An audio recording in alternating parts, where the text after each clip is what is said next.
창세기 40장 1절로 23절 본문 말씀 가지고요, 그를 잊었더라 라는 제목으로 함께 말씀의 은혜 나누겠습니다. 여러분 혹시 잊혀질 권리 내지는 잊힐 권리에 대해서 들어보셨습니까?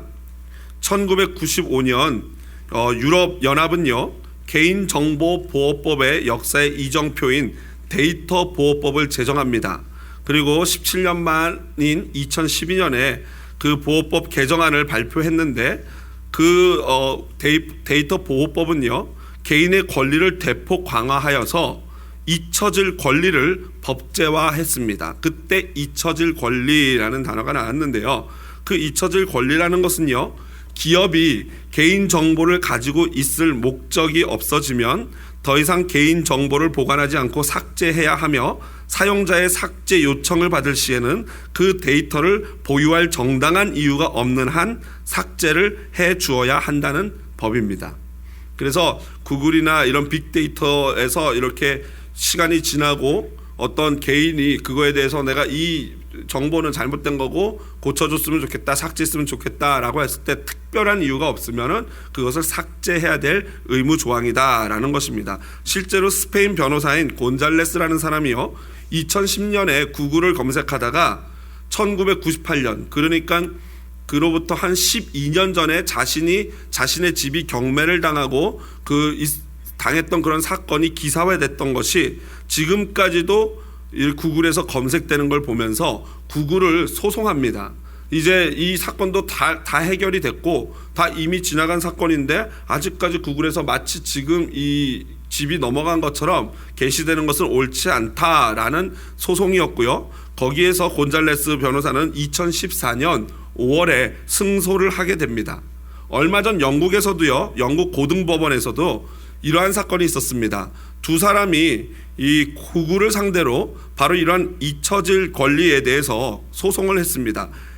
그 중에 A씨는 다른 사람의 통신을 가로챈 혐의로 유죄를 받고 6개월 감옥형을 살았고요. B씨는 1990년대 말에 회계 처리의 부정을 저질름으로 말미암아 유죄 판결을 받고 4년의 옥살이를 합니다.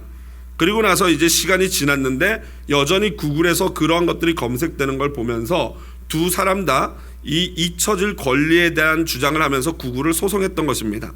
그런데 결과는 상반적입니다. A씨는 그가 원하는 대로 승소하게 되고 구글로부터 삭제 명령을 내리게 되고요. 반대로 B씨는 패소하게 되고 구글이 계속해서 그의 어떤 기록을 빅데이터에 남겨놓을 수 있는 재판 결과가 나오게 됩니다. 그 이유는 판사가 이렇게 말했습니다. A씨는 자신의 죄를 반성하고 있고 타인에게 악 영향을 끼칠 염려가 없기에 그 A씨의 이 고소를 승소 판결 냈다라고 말하고, B씨는 반성하는 기색이 없고 법원과 대중을 오도하면서 그들을 무시했기 때문에 패소를 재판했다고 판사가 구형을 내린 것입니다. 이런 모습을 보면서 참 상반된 결과가 나왔는데, 저는 다산 정약용 선생님의 이런 명언이 또 떠오르게 됩니다. 수백 년 전에 벌써 이런 명언을 한 걸 보면서 확실히 이 위대한 인물은 인물이다라는 생각을 하게 되는데요. 바로 이렇게 말씀하셨습니다.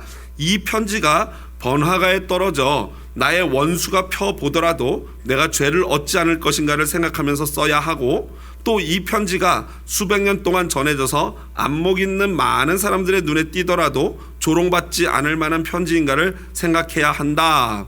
무슨 말입니까? 벌써 수백 년 전에 오늘날 이와 같은 문화가 있을 것을 예측했다는 듯이 편지, 그때 당시에는 이제 툴이 편지 아니겠습니까? 편지 하나를 쓰더라도 원수가 봐도 책 잡히지 않을 정도로 써야 되고, 또 수백 년 후에 후손들이 그걸 보고도 조롱하지 않을 만한 편지를 써야 된다. 참 깊이 있는 해안이라는 생각을 하게 됩니다. 특별히 오늘날 인터넷 세대인데요, 오늘날 말이건 행동이건 사실 매우 신중하고 조심스럽게 해야 한다는 것이 사실입니다. 우리가 이 모든 사건들을 통해서 받게 되는 교훈입니다. 그것을 이미 다산 정약용 선생은 수백 년 전에 알고 있었던 것 같습니다. 지난 주간에요, 한국 기독교계에 난리가 났습니다. 제가 사역했던 교회에 굉장히 친한 잘 아는 후배 목사인데요. 그 목사가 설교를 하고 그 설교로 말미암아 굉장한 공경에 처했어요. 막 한국 기독교계가 그 설교로 말미암아 막 설왕설래하면서 논쟁하고 막 그러면서 난리가 났습니다. 그 설교는 동성애와 관련된 설교였거든요. 그런데 동성애에 대해서 말했다기보다는 저는 사실 그 설교 전체를 듣지를 않았어요. 그걸 비판하는 사람들의 이 클립, 뭐 유튜브나 이런 데서 나온 이 사람들이 뭘 가지고 비판을 하나 이런 것들을 봤는데, 뭐 제가 볼 때는 어떤 설교든지 간에 한 부분만을 떼어서 이렇게 평가를 하면요, 분명히 원래 뜻과 오도될 수가 있습니다. 제가 가만히 그런 것들을 종합해서 보아하니 결국에는 그 설교의 요지는 동성애가 죄가 맞다. 동성애는 죄인데 우리도 똑같은 죄인이다. 그러므로 하나님 앞에 겸손히 나가자라는 게 그 설교의 핵심 요지거든요. 그런데 그걸 잘못 듣는 분들은 동성애를 옹호하는 목사다라고 어떻게 그렇게 이해를 하셨는지는 저는 참 모르겠는데 그렇게 이해를 하시더라고요. 그래서 제가 볼 때는 그런 것은 그런 동성애가 죄가 아니다라고 말한 게 절대 아닙니다. 100% 아닙니다. 요즘 저희가 새벽 예배 때 보는 이 큐티 생명의 삶 있지 않습니까? 예레미야서를 보고 있는데 예레미야서를 가만히 보면요, 이스라엘과 유다가 멸망한 이유가 동성애 때문에 멸망하지 않았어요. 예레미야서를 가만히 보면은 제사장, 서기관, 백성들, 그 고위 관직이나 영적인 지도자나 백성들 하나 할 것 없이, 누구나 할 것 없이 다 음란의 죄를 짓고, 그 다음에 영적으로 우상 숭배를 하고, 가난한 사람들을 괴롭히고, 과부를 압제하고 고아들을 돌보지 않은 이 죄 때문에 유다가 멸망한다라고 하나님이 분명히 말씀하고 계셔요. 그러니까 하나님이 심판하는 죄는, 동성애는 당연히 심판하시고요, 동성애뿐만 아니라 우리 마음에 있는 시기, 미움, 연약한 자들을 돌보지 않는 것, 조금만 거짓말하는 것, 이런 것도 완전히 거룩하신 하나님 보시기에는 똑같은 뭐예요? 죄라는 거예요. 그리고 그 똑같은 죄를 우리가 입술을 벌려 하나님 앞에 예수님의 이름으로 회개하지 않으면 동성애자와 똑같이 지옥에 가고 멸망을 받는다는 사실이에요. 그러니까 이 사실을 간과하면 안 되는 거예요. 그러니까 어떤 죄만 지옥에 갈 죄가 아니라 모든 죄가 지옥에 갈 죄인데, 바로 우리 자신을 돌아보면서 그런 죄가 있다면 하나님 앞에 회개하자. 이게 설교의 요점이었던 것 같아요. 그 친구가 지금 얼마나 사람들에게 잊혀지고 싶은 심정이겠습니까? 얼마나 잊혀지고 싶었는지 본인이 방송팀한테 부탁을 해서 설교를 내려달라 그랬대요. 근데 아마 이찬수 목사님이 그걸 왜 내리냐, 다시 올려라 그래가지고 설교에 올라온 것 같아요. 이제 우리 성도님들이 또 분당그룹에 가서 봄으로 조회수가 엄청 올라갈 것 같아요. 근데 스타 목사 됐어요, 스타 목사. 그렇지만 그 친구는 잊혀지고 싶은 그런 심정일 것 같습니다. 그런데 인간은요, 사실 솔직히 말하면은 잊혀지기보다는 무엇을 더 원할까요? 사람들에게? 그렇죠, 기억되어지기를 원합니다. 이 가운데 혹시 나는 초계와 같이 잊혀지기를 원한다 하시는 분 계십니까? 거의 안 계실 거예요. 사람은 죽어서 무엇을 남깁니까? 이름을 남기고 싶어 합니다. 그게 인간의 본성이에요. 나의 과거의 잘못이나 실수는 당연히 잊혀지기를 원하지만, 그러나 잊혀지기를 원하는 것보다는 사실은 내 존재나 내가 잘한 일을 사람들이 좀 알아줬으면 좋겠다, 심지어 기억해주고 대대손손 전해줬으면 좋겠다라는 게 가장 일반적인 우리 인간의 마음이라는 거예요. 그런 점에서 오늘 본문에도요, 바로 기억되어지고 싶어하는 3명의 사람이 등장을 합니다. 지난주에 우리는요, 요셉이 매우 억울하게 감옥에 갇히게 되었음을 보았습니다. 친위대장 보디발은요, 자신의 집에 있는 왕의 죄수들을 가두는 감옥에다가 그를 가두었습니다. 그런데 이것이 일종의 배려라고 말씀드렸죠. 즉결 처분해서 사형시키지 않고 그를 자신의 집에 있는 감옥에다 가뒀다는 것은 보디발 입장에서는 엄청난 배려를 한 것이죠. 비록 감옥에 갇혔지만 하나님이 함께 하시는 사람 요셉은요, 그곳에서도 자신의 진가를 발휘합니다. 간수장에게 은혜를 입고요, 옥중의 죄수와 재반 업무를 모두 관장할 수 있는 매니저로 승진을 합니다. 여호와께서 함께 하시는 사람은요, 어디를 가든지 이렇게 형통케 하실 줄로 믿습니다. 그러던 어느 날이에요. 40장 1절에 보니까 그 후에라고 되어 있습니다. 그 후에는 언제냐면요, 요셉이 감옥을 갇히고 그리고 28살 28세 되던 해입니다. 왜냐하면은 요셉이 국무총리가 된 나이가 30살 30살이거든요 그런데 지금 이때는 41장 1절을 보니까 만 2년 후에라는 이 구절을 봐서 30살 되기 전 2년 전이니까 지금은 딱 28살인 것입니다. 그때 어느 날 바로의 술 맡은 관원장과 떡 맡은 관원장이 바로에게 범죄함으로 말미암아 옥에 갇히게 됩니다. 보디발 집에 있는 왕의 죄수들을 가두는 감옥에 오게 됐어요. 그들이 범한 죄가 여러분 무엇이었을까요? 아니 그들이 진짜 죄를 짓기는 한 것일까요? 모릅니다. 성경이 그것에 대해서 설명하지도 않고 말하지도 않아요. 그거는 별로 중요하지 않아요. 관심이 없어요. 하지만 그들 역시 요셉처럼 바로로부터 잊혀지는 그러한 존재였던 것입니다. 그런데 여러분 우리가 술 맡은 관원장, 떡 맡은 관원장 하니까 그냥 뭐 창고 관리하는 그 정도 되는 사람이라고 오해를 하시는데 사실은 이 두 사람은 굉장히 바로의 이 정치에서 높은 위치를 차지하는 그러한 고위 관직자들이었습니다. 먼저 술 맡은 관원장은요 히브리어로 마시케라고 합니다. 마시케. 여러분 이게 굉장히 쉬운데 술을 마시케, 그죠? 술을 마시케 이렇게 돼서 아마 마시케 우리 한국어랑 굉장히 비슷한 것 같은데요. 그 마시케라는 뜻이 마시게 하다, 물을 대다 라는 동사인 쏴카에서 나오게 된 그러한 이 직분입니다. 그래서 그 마시케라는 이름의 뜻은요 다른 사람에게 술을 마시게 한다라는 거예요. 그러니까 마시케 기억하기 쉽지 않습니까? 그런데 왕에게 술을 마시게 하는 사람의 직책은요 사실 굉장히 중요하고 굉장히 뭐랄까 요직이라고 할 수 있는 자리입니다. 왜냐하면 왕이 술을 마실 때 거기다가 누군가 독극물을 타기만 하면 어떻게 됩니까? 왕이 죽지 않습니까? 그렇기 때문에 왕의 이 가장 최측근이고 왕의 신변을 보호하는 그런 사람이에요. 동시에 왕이 무엇인가를 물어보면서 자문을 구하기도 하고 국정을 같이 의논하기도 하는 그런 굉장히 영향력 있는 존재인 것입니다. 느헤미야 1장 11절에서 바로 이런 말씀이 있는데요. 같이 한번 화면을 보면서 큰 목소리를 읽어보겠습니다. 주여 구하오니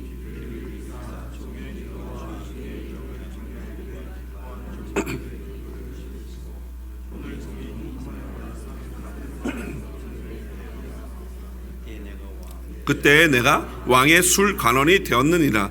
느헤미야가 바벨론 포로로 잡혀갔는데 기도하기를 주여 은혜를 잊기를 원합니다. 형통하게 하여 주시옵소서라고 기도했더니 그때 하나님이 느헤미야에게 주신 직분이 뭐예요? 술 맡은 관원이었다는 거예요. 술관원장이었다는 거예요. 그래서 이 키첸이라는 학자는요 이 술 맡은 관원장을 왕의 최측근이고 가장 큰 영향력을 행사하는 위치다라고 보고 있고요.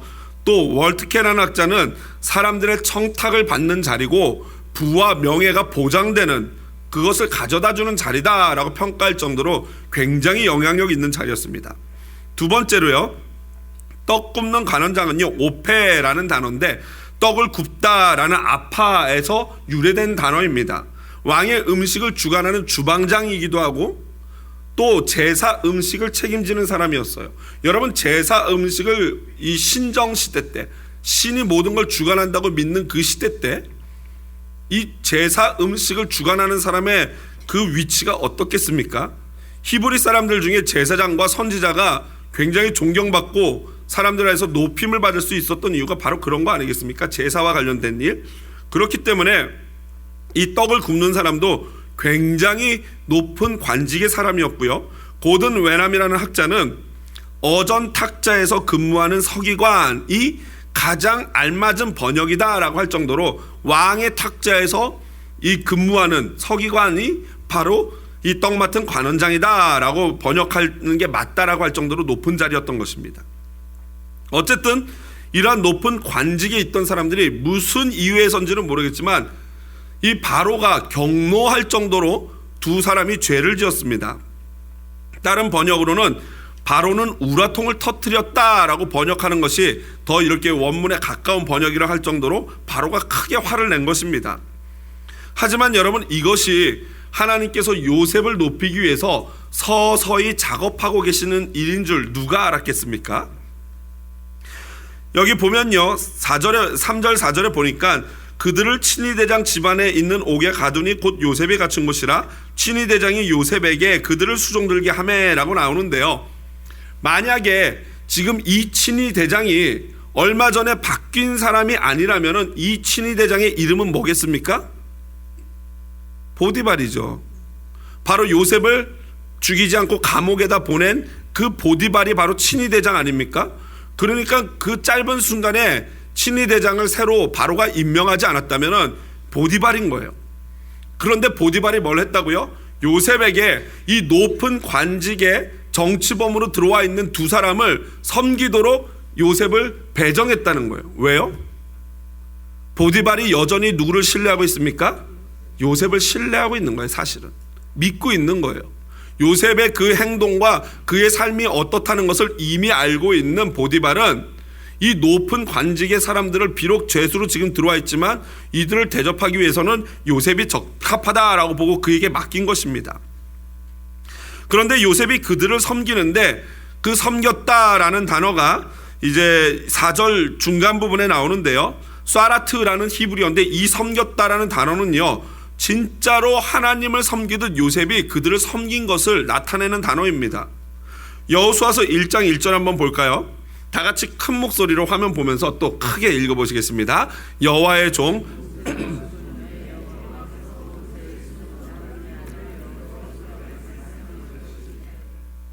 여기서 모세 수종자라고 하는 저 수종이 바로 같은 단어예요. 한마디로 여호수아가 모세를 섬기듯이, 엘리사가 엘리야를 섬기듯이, 그리고 심지어 천사가 하나님을 섬길 때도 이 단어를 쓰고 있거든요. 하나님을 섬기듯이 요셉이 그 두 신하, 죄수 신하를 섬겼다라는 거예요. 그러니까 요셉은요, 어떤 일을 하든지 간에 누구에게 하듯이 하는 겁니까? 하나님께 하듯 하는 거예요. 그것이 어떤 일이든지 간에 하나님께 하듯 요셉이 그 일을 했던 것입니다. 그러던 어느 날 두 신하가 같은 날 서로 다른 꿈을 꿉니다. 이것은 다른 것이 아니라 요셉을 위한 하나님의 역사심이었어요.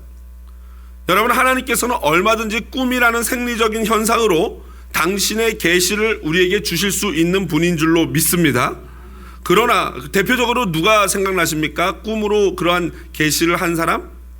그렇죠. 요셉의 아버지 야곱 있지 않습니까? 베델에서 사닥다리를 보여주시면서 천사가 오르락내리락 하는 것을 보여준 것이 하나님 아닙니까? 그의 아들 요셉에게도 하나님께서 꿈을 보여주시지 않았습니까?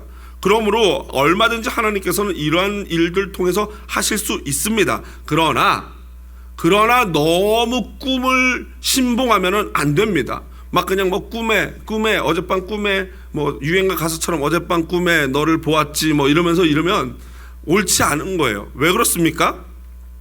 가끔 꿈에 보면요, 이렇게 막 뭐가 보이다가 나중에 개 한 마리가 나옵니다. 월 무슨 꿈이에요? 그렇죠, 개 꿈입니다. 왜 그러냐면 꿈이라는 것이 사실은 자기가 낮에 행동했던 것들이 다시 이 잠재 속에 들어가 가지고 밤에 자는 동안 그것이 영상으로 보여지기도 하고, 또는 사람이 너무 하나에 이렇게 막 신경을 쓰다 보면은 내가 원하는 게 투사돼 가지고 나오지 않습니까?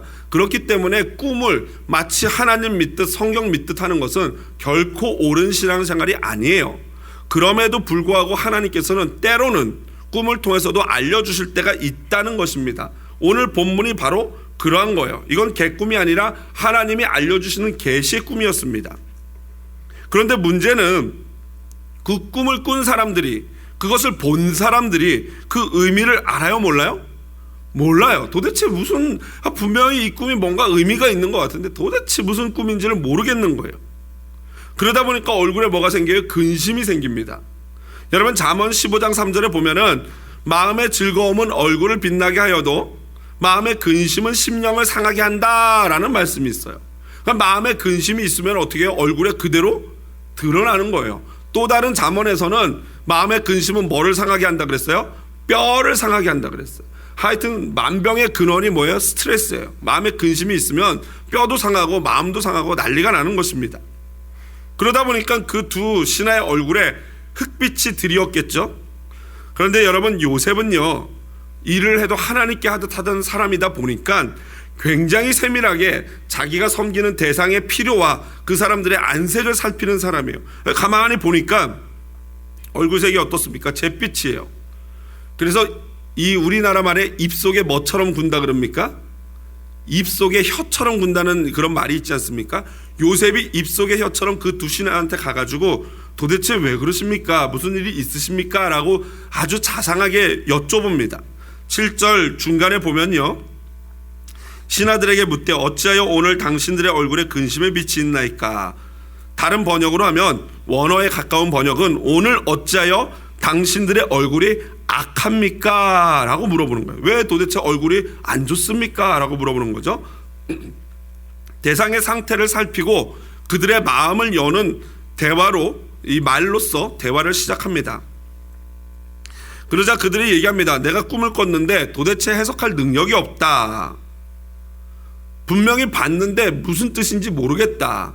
여러분, 저는 이 부분을 보면서 마치 오늘날 시대와 너무 같다라는 생각을 합니다. 무슨 말입니까? 분명히 하나님께서는 계속해서 보여주시고 지금도 쉬지 않고 우리에게 말씀해 주시는데 보아도 깨닫지를 못해요. 들어도 이해를 못합니다. 하나님은 끊임없이 우리에게 보여주시고 말씀하시고 우리에게 도전하시지만 우리의 영적인 눈은 닫혀 있고 우리의 영적인 귀는 막혀 있습니다. 오늘날 세대가 그렇지 않습니까? 수많은 하나님의 수많은 메시지와 이 말씀들이 있지만 전혀 그것을 알아듣지를 못해요. 하지만 요셉은 이렇게 말합니다. 해석은 하나님께 있지 아니하니까 하나님이 해석해 줄 수 있다는 거예요. 저는요, 바로 우리 크리스천이 시대를 읽고 그 가운데 하나님의 뜻을 깨닫고 이해하고 그것을 해석해 주는 자가 바로 크리스천인 줄로 믿습니다. 저와 여러분이 이 세상을 향해서 그러한 자가 될 수 있어야 된다라는 것이에요. 자, 여러분 어떻습니까? 그러면 세상을 이해하고 돌아가는 것을 파악하고 해석하고 세상 사람들에게 알려주십니까? 요셉처럼? 굉장히 마음이 낙심하는 것 같으신데요, 낙심하실 필요가 없습니다. 왜 그렇습니까? 사실 요셉이요, 불과 10수년 전만 해도 자기가 꾼 꿈의 뜻을 알았어요, 몰랐어요? 전혀 몰랐어요.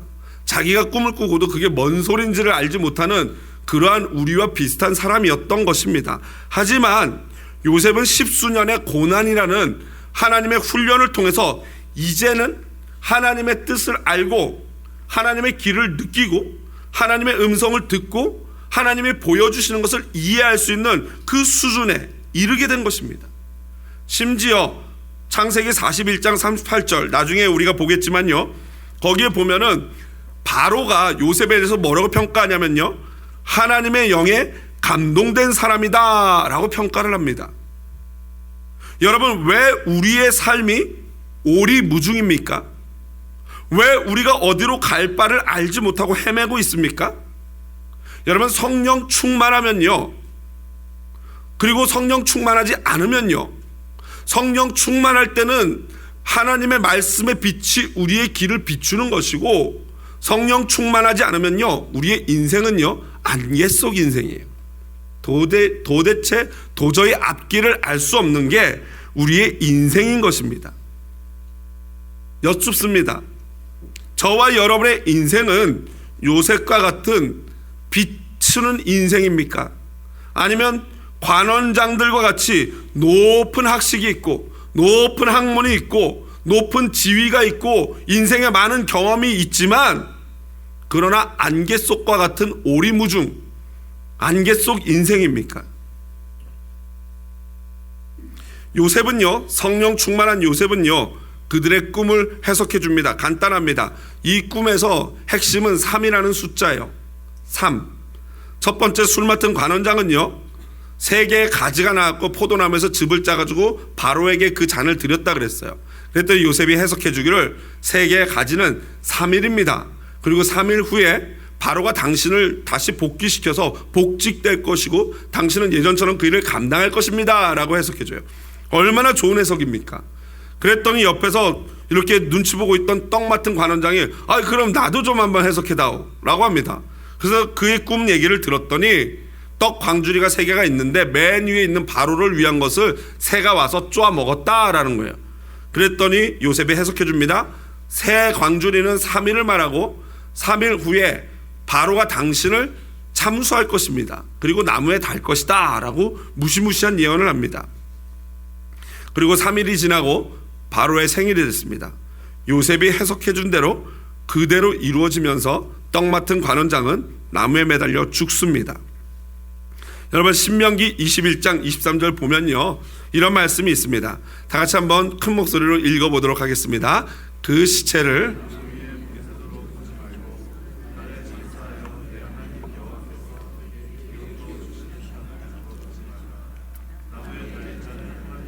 저주를 받았음이니라. 지금 이 신명기 말씀에 비추어 보면은 술 맡은 관원장은 진짜로 죄를 안 지었던 사람이고, 그리고 떡 맡은 관원장은 실제로 죄가 있는 신에게, 하나님에게 저주를 받은 자라는 결론이 나옵니다.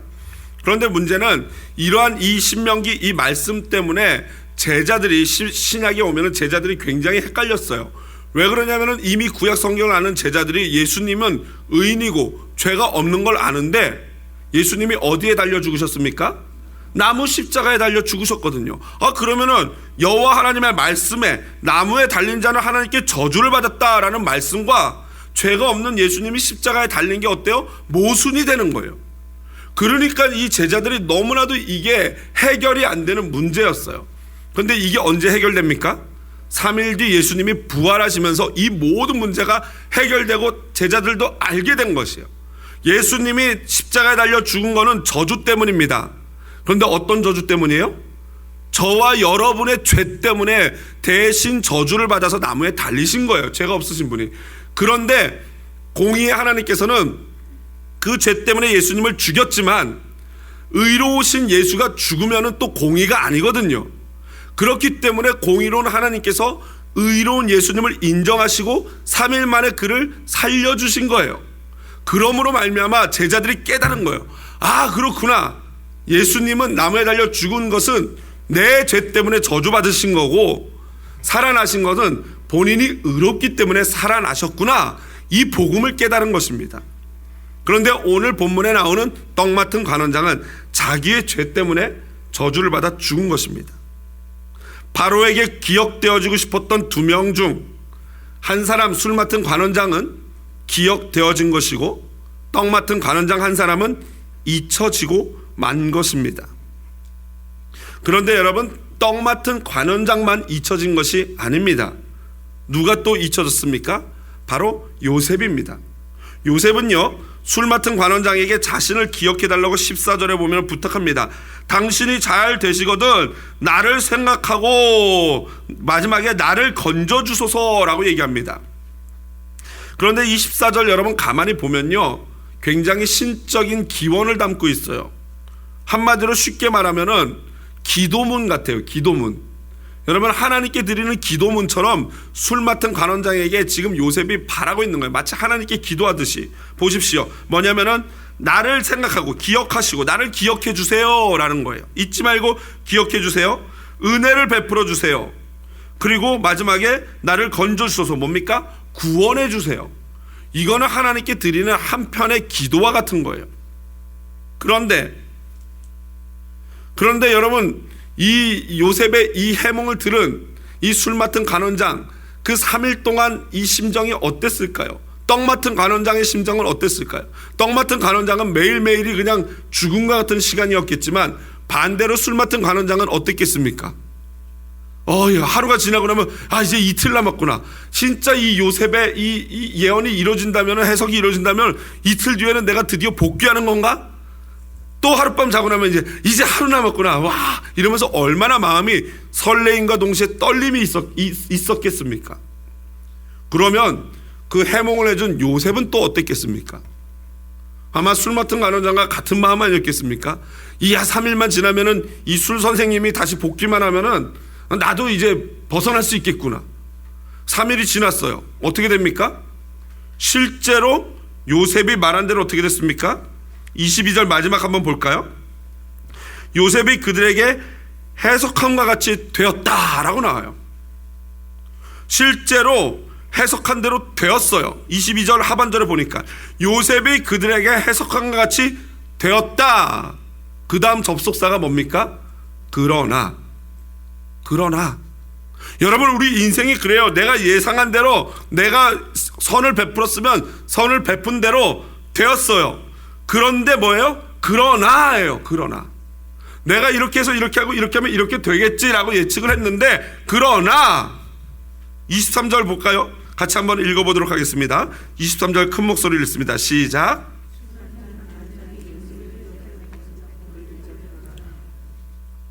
두 가지예요. 기억도 못하고 아예 잊어버렸어요. 여러분, 어떻게 이럴 수가 있습니까? 여러분이 만약 술 맡은 관원장이라면 이 요셉 잊을 수 있겠습니까? 어떻게 생각하십니까? 이건 잊을래도 잊을 수 없지 않습니까? 3일 동안 그렇게 기다렸는데 3일 때 진짜로 바로가 불러서 복직을 했다면은 일반적으로 생각이 어떻게 되겠습니까? 이야, 이 요셉 녀석, 이 해몽이 진짜네? 야, 이 녀석 정말 기특하다. 야, 내가 이 친구를 구해줘야 되겠다. 이게 정상 아닙니까? 그런데 완전히 기억도 못하고 잊어버렸어요. 여러분, 이게 과연 가능한 일일까요? 여러분, 만약 이런 일이 우리에게 일어난다면 저와 여러분의 심정이 어떻겠습니까? 완전 억울하고 속상하고 답답해 미칠 노릇 아니겠습니까? 하나님께 소리치지 않겠습니까? 아니, 형들이 미워해가지고 질투 때문에 내가 노예로 팔렸는데 그것도 모자라서 이 강간 미수라는 누명을 쓰고 감옥에 갇혔고, 그 감옥에 갇혀서 이렇게 선을 베풀고 예언을 해주고 해몽을 해줬더니 이제 돌아오는 것은 배신만 돌아오는 거예요. 기억 잊어버리는 배신만 돌아와요. 여러분, 이때 하나님께 왜라고 외치고 싶지 않겠습니까? 여러분, 사람들이 참 신기한 게요, 잘해준 거는 잘 잊어버려요. 그리고 남이 나한테 못한 걸 어떻게 합니까? 돌에다 새겨서 기억을 합니다. 마음의 신비에 새겨가지고 잊지도 않아요. 그래서 여러분, 이 싸움이 매일 우리의 싸움 아니겠습니까? 내가 헌신하고 봉사하고 도와주고 함께 해줬는데 상대방은 그것을 까맣게 잊어버려요. 그것 때문에 어떻게 그 인간이 그럴 수 있어? 괘씸한 녀석, 그냥 어떻게 지가 그럴 수 있어? 여러분, 며느리가 왜 밉습니까? 그렇죠, 안 밉죠? 그러면 땡큐죠? 안 미우시면 땡큐인데 며느리가 왜 밉습니까? 미운 분들 대답하시면 안 되죠. 이때 며느리가 왜 미워요? 당연히 밉죠. 생각해 보십시오. 내가 그놈 자식을 내가 어떻게 키웠는데, 내가 그 녀석을 진짜 눈에 넣어도 안 아플 만큼 그렇게 키웠는데 그놈이 그거 만나가지고 아주 그냥 인간 망쳤다고만. 그러니까 뭐예요? 기억하지 못해서 화나는 거 아니겠습니까? 기억하지 못하는, 내가 어떻게 했는데 지가 잘나서 큰 줄 알고 지네끼리만 그러니까 섭섭하고 화나는 거 아니겠습니까? 여러분, 교회가 왜 밉습니까? 목사가 왜 밉습니까? 걱정 마세요. 제가 잘 기억할게요. 왜 밉습니까? 그거예요. 내가 교회를 어떻게 섬겼는데, 내가 목사님을 어떻게 섬겼는데, 어떻게 봉사했는데, 아니 어떻게 교회가 목사가 나한테 그럴 수 있냐고, 이거거든요. 그래서 저를 별로 안 섬기셔도 된다는 거예요. 여러분, 인간은요 원래 그렇습니다. 잘해준 거는 금방 잊어버려요. 물론 제가 모든 사람 다 그렇다 그러는 게 아니에요. 일반화시키는 게 아닙니다. 그리고 우리 마음에는 잘해준 거는 금방 잊어버리고 섭섭한 거는 그렇게 남아있어요. 그게 죄성을 가진 우리 인간의 실존입니다. 사람들은 기억되기를 원하지만, 좋은 것으로 기억되기를 원하지만 그런 건 금방 잊어버리고 안 좋은 것들만 남습니다. 요셉은요, 만 2년이라는 시간 동안 술 맡은 관원장에게 그 기억 속에서 지워져 버립니다. 말씀을 마무리합니다. 여러분, 술 맡은 관원장이 잊은 것일까요? 아니면 하나님이 잊게 하신 것일까요? 제가 볼 때는요, 정상적이라면 술 맡은 관원장이 잊을 수가 없습니다. 하나님이 그로 하여금 잊게 하신 것입니다. 그렇다면 왜 하나님이 만 2년이라는 시간 동안 이 술 맡은 관원장이 요셉을 잊게 하셨을까요? 그 2년이라는 시간 동안 무엇을 원하셨을까요? 아마도 하나님이 그러신 것 같아요. 사람들은 너를 잊어버릴지 몰라. 그러나 나는 너를 기억한다. 내가 너와 함께한다. 너는 도울 힘없는 사람들 바라보지 말고 나만 바라봐라. 나만 바라봐 라고 말씀하시는 그 훈련을 하고 계시는 것입니다. 이사야서 49장 15절 우리 같이 한번 큰 목소리로 읽어보겠습니다. 여인이